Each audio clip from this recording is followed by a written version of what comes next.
Приветствую всех на своем канале. Сегодняшнее видео про медицину, а точнее про медицинские препараты для кроликов. Я собрал для вас несколько препаратов, бюджетных препаратов, которые пользуюсь лично я сам, которые зарекомендовали себя достаточно неплохо, и поэтому я решил с вами поделиться этими препаратами.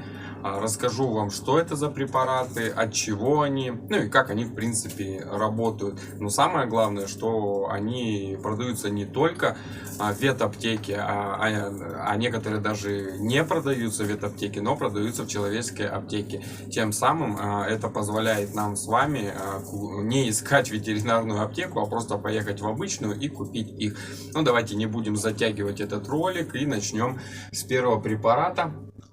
Первый препарат называется хлоргексидин. В прошлом видео я говорил о нем, что я использую его для промывания глазок. Также вы можете его использовать для промывки глазок, для промывки дезинфекции. Это как является дезинфектором, дезинфицирующим средством для различных ранок, неглубоких ранок, там, порезов маленьких каких-нибудь. То есть обработали этим хлоргексидином, обезжирили, так скажем, продезинфицировали, а потом уже, смотря какая ранка, начинаете использовать либо йод, либо зеленку, и так далее. Про нее я в этом видео говорить не буду, это и так понятно, что в каждом хозяйстве, в каждой аптечке будет она для кроликов аптечка, либо это аптечка человеческая, йод и зеленка, она есть в каждом хозяйстве. Следующий препарат — это перекись водорода 3%, крайне необходимая в моем хозяйстве. Почему? Потому что я ее использую практически везде. Кролик — это животное, которое непредсказуемо, оно может нанести себе различные повреждения, и я его использую в глубоких ранках, к примеру, для остановки крови. То есть, например, кролик скачет по клетке, каким-то случайным образом оторвал себе коготь, и такое бывает, зацепился за сетку, выдрал себе этот коготь, соответственно, нужно обезвредить, продезинфицировать эту ранку, остановить кровь, соответственно, вам поможет эта перекись. Также перекись можно использовать для промывания различных глубоких порезов, тех же самых, уже которые в процессе подгноения, так скажем, выдавливаем вот это нагноение, разрезаем, выдавливаем, заливаем туда перекись, все это обрабатывается, а потом уже начинаем использовать какие-то другие различные препараты. Хорошо себя зарекомендовал, по крайней мере, раньше у меня, когда нет-нет, всплывал пододерматит, я этого не видел. И когда я уже обнаружил, что у него пододерматит, соответственно, он уже переходил в более такую серьезную стадию нагноения, этот пододерматит. Приходилось это все вскрывать, приходилось все промывать вот этой перекисью, а потом, естественно, ложить туда различные мази, перебинтовывать, и так далее. Про бинт я тоже говорить не буду, это и понятно. Кстати, перекись также должна находиться и в человеческой аптеке, потому что мы тоже люди, мы тоже можем где-то пораниться, где-то порезаться. Также все это обрабатывается, человек сам себе может обработать, Дальше идем. Дальше мазь левомиколь. Также она бюджетная, как и предыдущие препараты. Вполне доступная в любой человеческой аптеке. Также левомиколь, очень хорошая мазь, хорошо помогает при глубоких ранах, особенно гнойных. Я уже вот буквально минуту назад говорил, что сначала обрабатывается все перекисью, а потом можно залаживать вот эту вот мазь левомиколь. Также очень хорошо помогает от пододерматита. Это проверено, это стопроцентное средство. Никакие вот эти прыскающие средства, как они называются-то, не помню, не работают, реально не работают. Да, конечно, они могут работать. Чемиспрей, вспомнил, Чемиспрей, ему вот эти аналоги ионные, они, конечно, могут помогать, но если пододерматит только-только начался, вы попрыскали, все хорошо. Но если пододерматит уже переходит в более серьезную стадию, тут никакой вам Чемиспрей не поможет. Это уже проверено на собственном опыте, и вам в этом случае поможет левомиколь.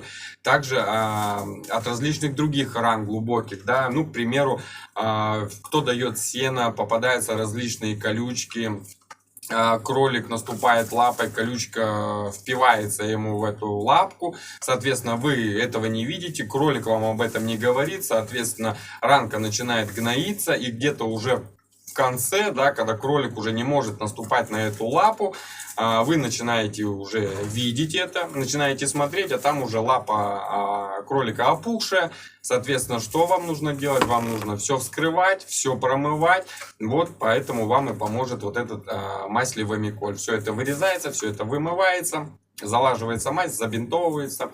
Можно даже скотчем, либо пластырем, да, медицинским, ну, чем-нибудь таким. Ну и все, и в принципе пару дней, 3-4 дня, и как бы уже кролик идет на поправку. Следующий препарат также можно купить в человеческой аптеке, также стоит недорого, и также на все случаи жизни, как для человека, так и для кролика, это уголь активированный. Он стоит, я уже сказал, очень дешево, вот, но он очень эффективный, особенно если, как говорят в узких кругах кроликовода, если ты не знаешь, что с кроликом, дай ему активированного угля.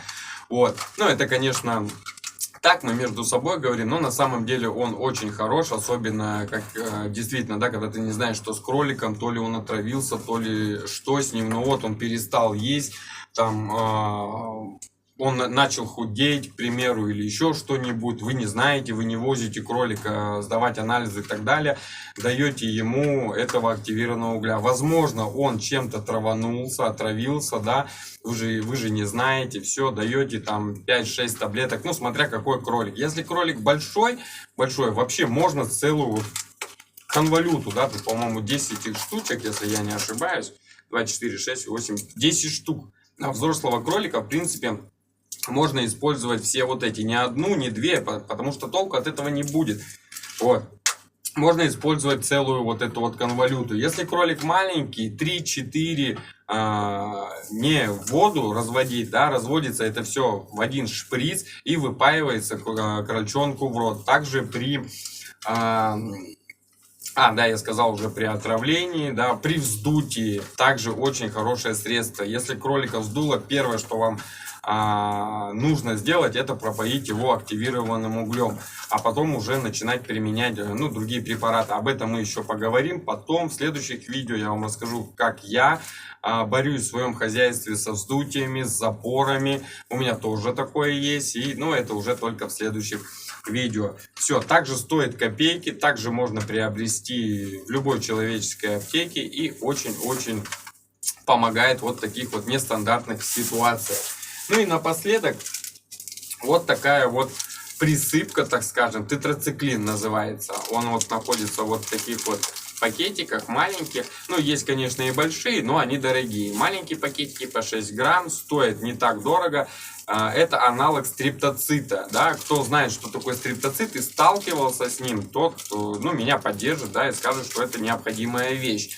А кто не знает, скажу, стриптоцит используется в основном, когда у кролика мокрая мордочка, да, так называется, по-моему, по-научному не помню, да, как там сформулировать, но знаю, что мокрая мордочка, когда идет обильное слюноотделение у кролика изо рта, и у него вот здесь вот под шеей все вот так вот мокрое, вот здесь по бокам, вот здесь вот все, и тут вам поможет стриптоцит. Начинаете ему прям в рот вот этот вот порошочек засыпать, ну, буквально через, даже на следующий уже день, если все хорошо, то кролик уже идет на поправку. Также вот этот вот тетрацилин, прошу прощения, трицилин, использую, я где использовал, у меня, когда взрослые самки, ну, у них уже подбородочек такой, они достаточно такие, женщины уже в возрасте, так скажем, крольчихи, самочки, да, и я использую кружки поения, да, не ниппельное поение, а кружки, и те, кто также использует эти кружки, сталкивались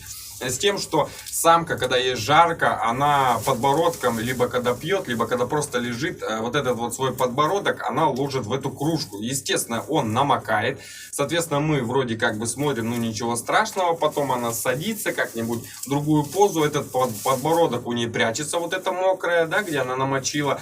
И все. И сверху она подбородком прикрывает. Все внутри начинает преть. Мы этого, конечно, не видим.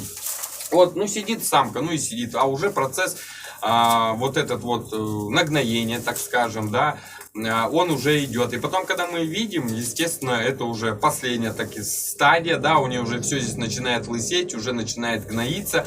Вот.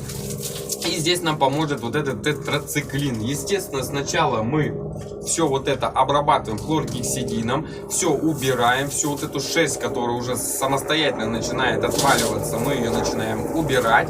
Хорошо промываем, вытираем хорошо теми же спонжиками, марлей, бинтом, ну, в общем, все, что у вас есть. И потом засыпаем вот этим трицилином, либо стрептоцитом. Но также можно использовать мазь левомиколь, также вот все ей замазать, но она может ее слизывать, да, каким-то образом, поэтому лучше использовать трицилин. Вот такой короткий, но я думаю весьма полезный для вас. Я сегодня ролик и сделал. На этом все, друзья. Берегите свое здоровье и здоровье ваших кроликов. И все будет круто. Пока-пока.